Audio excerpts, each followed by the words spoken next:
Good evening and welcome to Sunset News on this Wednesday evening. As usual, we bring you news, community stories, economics, weather, sports, and so much more. I am Glenora Shipura. Starting us off in the news tonight, the Namibia Training Authority, NTA, has been awarded a $540 million contract to supply food to state school hostels. The contract was issued without an open public tender and will initially run for 6 months. The Ministry of Education, Innovation, Youth, Sports, Arts and Culture confirmed to Network Media Hub that it had applied to the Finance Ministry for an exemption from the usual procurement thresholds. The process was instead to be handled through a public entity. Permanent Secretary Erastus Haitengela said 6 state institutions had been included in the process, with the NTA emerging as the successful bidder. The ministry is paying slightly more than $90 million a month for the hostel food program. The contract covers 239 state school hostels, accommodating 77,281 learners across the country. Now, according to the NTA, deliveries have been underway since the 1st of July. As recently as late June, the ministry said discussions were still taking place over a possible award to the NTA and other public entities, and that no final decision had been made. Local businesses had warned against the growing allocation of state contracts to public institutions and called for open tenders, the Allgemeine Zeitung reported. Moving on to our next story, more than 4 years after the start of a widely noted beef export to Ghana, the Meat Corporation of Namibia, MIDCO, is still owed an amount of $300,000 Namibian dollars. MIDCO's acting CEO, Albertus Akwomop, confirmed this to Network Media Hub. He said the sum stems from a larger order for products that were to be marketed in the Ghanaian market by the Abanga Food Group. It is the outstanding remaining balance for the delivery. MIDCO, however, does not portray the matter as a payment default. The outstanding invoices would be settled under terms agreed with the customer. Akwomop explained the company is confident that the Abanga Food Group will fully meet its obligations.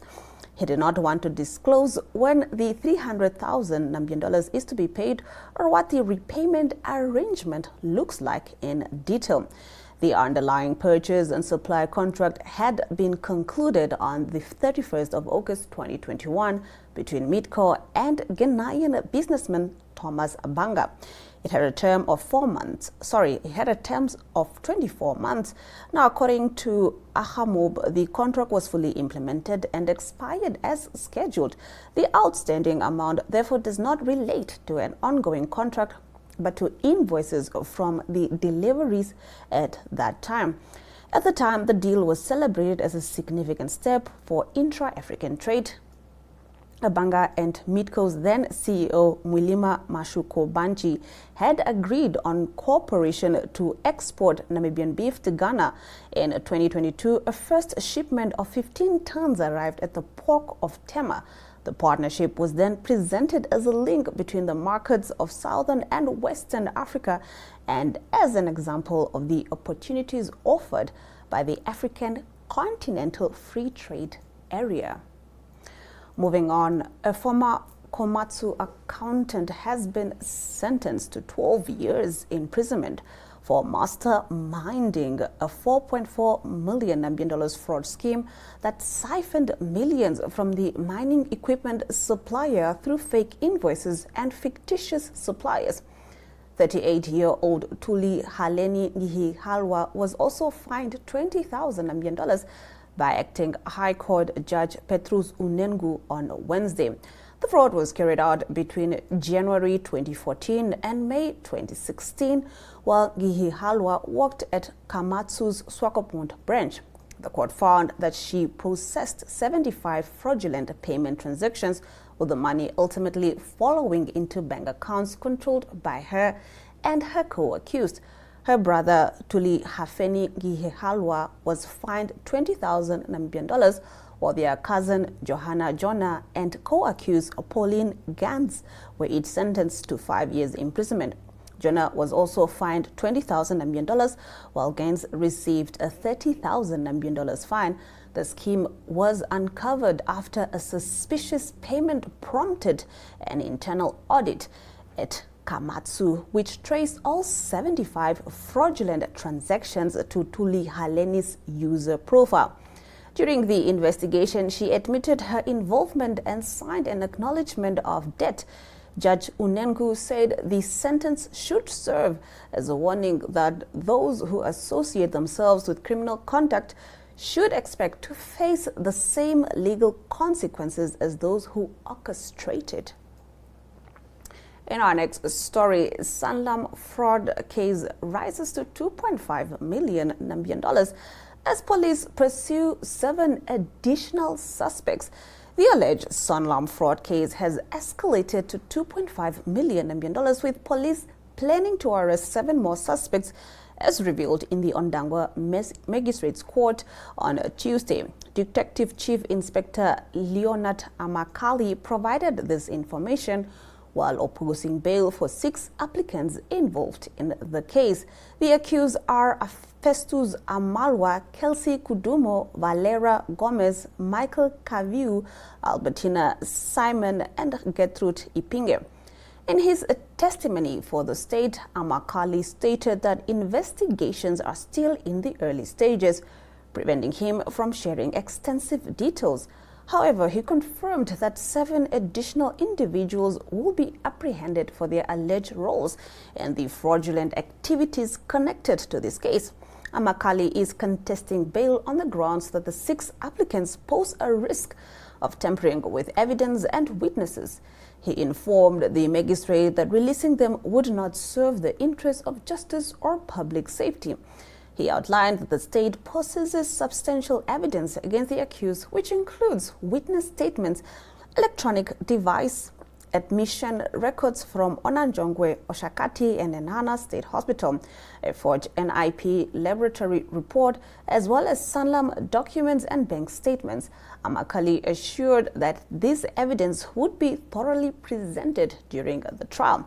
The detective indicated that investigators believe blood from a cancer patient was collected and inaccurately used to support a fraudulent Sanlam claim of approximately 1.2 million Namibian dollars under the policy of Claudia Martin. Now, according to Martin's banker's statement, 1.2 million Namibian dollars was deposited into her account on 23 December 2024 and subsequently transferred to various accounts. Regarding the total amount of 2.5 million Namibian dollars, Amakali mentioned that the funds were transferred through several accounts, including some allegedly held by lawyers, which has hindered the investigation. Some of this money was utilized to purchase properties, which were later sold once the accused became aware that investigations were underway, he stated. State Prosecutor Christian Erastus inquired about the amount recovered so far. Amakali replied that while no cash has been retrieved, the police have confiscated 2 vehicles, 2 houses, and 3 plots believed to have been acquired with the proceeds of crime. He specifically mentioned a plot in Ukwangula allegedly purchased from Gertrude Ipinge by her co-accused Abna Matthias. Furthermore, Amakali urged against bail on the basis that the applicants' bank accounts remain unfrozen. They can still access the funds and possibly flee, he stated. He dismissed claims that some accused had been granted bail unfairly, stating that he had no prior knowledge of their identities before the case and only met them through his role as the investigating officer. The detective estimated that the investigation could take about 6 months to complete, while noting that new information might prolong the process. Discussions regarding a bail for the 6 accused are ongoing in the Ondangwa Magistrates Courts. All right, that concludes our top stories. On the other side of this, we get into our community talk. Namibia is a land of movement. with waves that never stop reaching forward. Here, adventure is not something we search for. It is something we are born into. In every corner of this country, creativity rises, from artists, from athletes, from dreamers. And when the world comes to explore Namibia, they discover something extraordinary. Because when sport moves people, creativity moves ideas, and tourism moves the world toward us. Something powerful happens.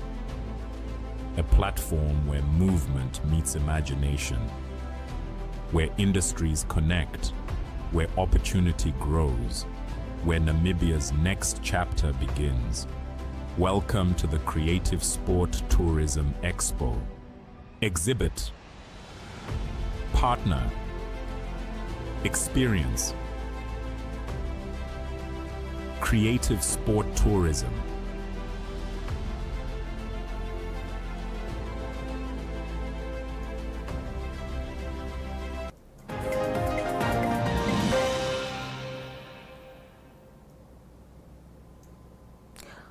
Only 4 traffic officers are responsible for policing a town of more than 54,000 residents in Oshuarango, placing growing pressure on road safety enforcement. The concern was raised by Oshuarango Municipality's Chief of Traffic, Leslie Kawashoma, during Parliament's National Council Standing Committee on Transport and Infrastructure oversight visit on Wednesday. He said the small team is responsible for traffic patrols, speed enforcement, road safety education, vehicle inspections, and public awareness campaigns. He warned that speeding, dangerous overtaking, drunk driving, driver fatigue, distracted driving, and poor compliance with traffic laws remain major challenges. He also expressed concern over the growing number of driving schools, saying some instructors begin teaching without adequate training or qualifications. He called for stricter regulation and accreditation of driving schools and instructors to improve the quality of driver training and enhance road safety. Here he is. Now, those areas is the areas that we think that maybe to be notified with some information boards for the road users, for them to be aware that he is, is coming closer to approaching a blind spot area or a very high risk accident zone area. Maybe on that note, maybe drivers will be alerted. But what is the right to use? You say let's alert our drivers, because when you, in a good example is honorable, if you're driving from here back to Windhoek, when you pass the rest place about 25 kilometers, when you pass the rest place, and then you find that curtain, the slight curtain before you go those hills. Yes. There's a blind spot there. A sedan coming from that side is under, it's like under a cliff or under. You won't see it if there's traffic, three, 4 cars coming from that side. And that area we lost five passengers in a car accident there. And when you pass that one and you go onto those 2 cliffs, it's a blind spot as well. A car coming from down there, you won't see it, especially when a truck is in front of you, a couple of vehicles in front of you. So those are the blind spots areas that we need to identify and put information boards and high-risk zone areas, especially 90 kilometers towards Okahanja and those areas. Those are areas that a lot of people has crashes there, and we lost a lot of people. In our next community story, over 2/3 of Namibia's marginalized community have no access to toilet facilities, according to a demographic report released today by the Namibia Statistics Agency. The study, which analyzes data from the 2023 population and housing census, focuses on 3 historically excluded ethnic groups: the Sen, the Ovatwe, and the Ovashimba. Together, they number 75,569 people, making up to 2.5% of the national population. The population is split nearly evenly by gender, with females accounting for 50.7% and males representing 49.3%. Children under the age of 18 make up 48.2% of these communities. Geographically, the population is heavily concentrated in the Oshadonjupa region, which hosts 31.3% of the total marginalized population, followed by the Omaheke region with 23.1%. The average household size across these groups is 4.6 people. The report highlights severe gaps in education and literacy. The literacy rate among these communities is 54.8% for school-age children and youth between 6 and 24 years old. The school enrollment rate is 53.6%. Additionally, 30.9% of the population aged 6 and older has never attended school. Among those who have left school, only 9.1% completed secondary education or higher. Economic indicators rather show how labor market participation, which stands at 37.2% for individuals aged 15 and above. Within this active labor force, the employment rate is 59.4%, leaving an unemployment rate of 40.6%. All right, on the other side of this, we get into our economic news.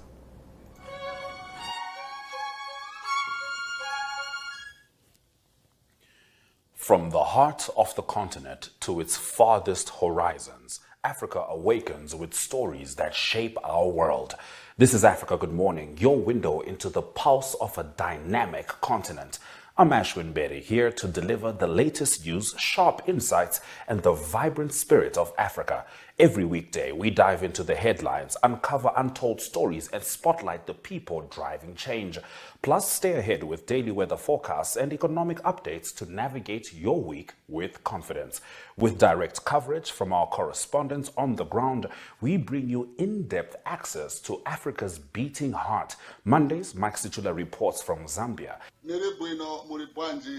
Africa Good Morning. Tuesdays, Talent Gore covers Zimbabwe. Wednesdays, Rorisang Mohojwe brings Botswana's news. Dumela, Rorisang. Thank you very much, Ashwin, for having me right here on Africa Good Morning. It is always a pleasure to be here with you all. Thursdays, Ari Hogarth tackles South Africa. Yes, very good morning, Ashwin and Aina. Yes, a good atmosphere. And Fridays, we focus on Namibia's bold narratives. From thriving cities to rugged plains, our team is there, capturing the rhythm of a continent on the rise. Africa Good Morning is your essential start. News, weather, economics, and more.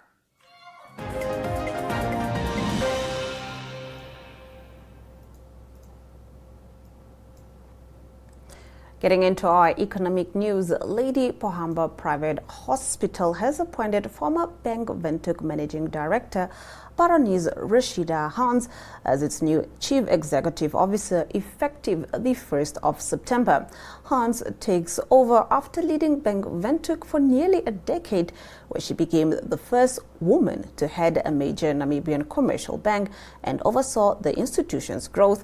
The hospital says her appointment marks a new chapter aimed at strengthening leadership and expanding the hospital services. All right, we take a look at our economic indicators.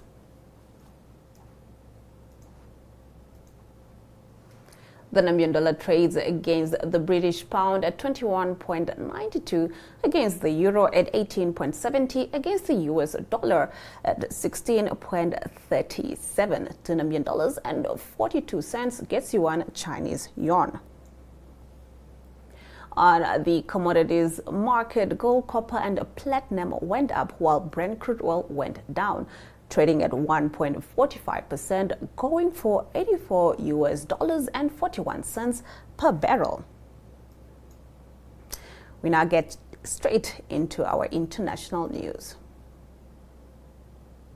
The European Union, EU, has banned the purchase, import and transfer of gold from Sudan, saying the trade has become a key source of financing for the country's civil war that erupted in April 2023. BBC reports that the conflict between the regular army and the paramilitary Rapid Support Forces, RSF, has triggered one of the world's worst humanitarian crises, forcing more than 14 million people from their homes. Sudan is one of Africa's largest gold producers, and its vast reserves have become a crucial source of revenue for both sides. According to rights group, EU foreign ministers approved the measures alongside a ban on exports to Sudan of mercury and cyanide, chemicals widely used in gold mining. Let's take a look at the weather predictions for tomorrow.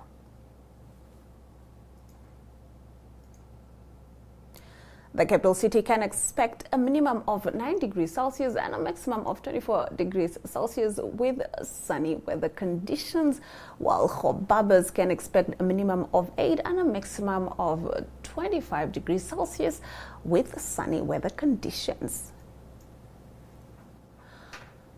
Henties Bay can expect a minimum of 12 and a maximum of 18 degrees Celsius, while Adams Bay can expect a minimum of 10 and a maximum of 24 degrees Celsius, both with sunny weather conditions.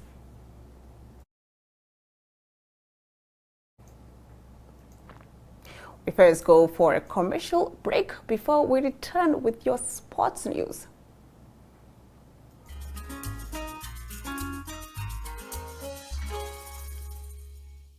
Mornings just got better, Namibia. From the latest headlines to the hottest trends, we're bringing you the conversations that matter. That's right. Bright minds, bold opinions, and a touch of morning magic. This is your daily dose of energy. So grab a cup and join in on the conversation every weekday morning at 8 o'clock with Smell the Coffee, hosted by Diana Master and Aina Riza Quayo.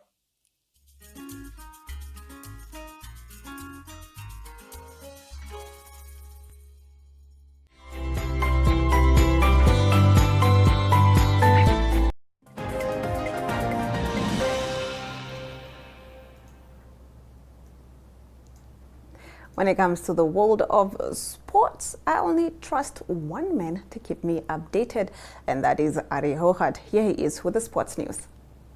Good day, everyone. Time for international sports news. And starting off with soccer news first, it is the 2026 the FIFA World Cup for men, and it has been played in America. And it is Spain that's into the final of the tournament that will be played on Sunday in New York. It is Spain that beat France in the first semi-final by 2-0. What happened in the game was, it was in the 22nd minute, it was first Spain that scored. It was a penalty taken by Mikel Oyarzabal, and then in the 58th minute, it was a 2-0. That was when Pedro Porro scored for Spain, and it is Spain that is then through to the final that will be played on Sunday. Going on to cycling news, and it is the Tour de France that continues, and it's still Tadej Pogačar that's dominating the Tour at the moment. He also won stage 10. It was difficult stage, 166 kilometers, but lots of mountain stages. And it is Tadej Pogačar winning in a time of 3 hours, 58 minutes and 8 seconds. And that was 32 seconds ahead of Remco Evenepoel. Pogačar now leads the Tour by 3 minutes and 36 seconds. And that is over Jonas Vingegaard, that's in the second position. And in third position is Remco Evenepoel. He's 4 minutes and 6 seconds behind Tadej Pogačar. Closing off today's international sports news, it is cricket news from England. England hosting India. That's a 50-over international ODI series. The first game that was played, it's India winning that comfortably by 6 wickets. And it was England batting first at Edgbaston, and they scored 258, and they were all out in the 47.5 overs. And then India scoring the winning runs in 45 overs, 45.2 overs. It was 262 for the loss of 4 wickets for India. That was Shubman Gill that scored 80 runs. So he was the best batsman for India. So that is international sports news for today. Hope you have a great sport day. We'll talk international sport again tomorrow. Goodbye. And with that, we've come to the end of the broadcast. Thank you for tuning in and catching up on the latest news with Sunset News. From me, Glenora Shipura. Until next time.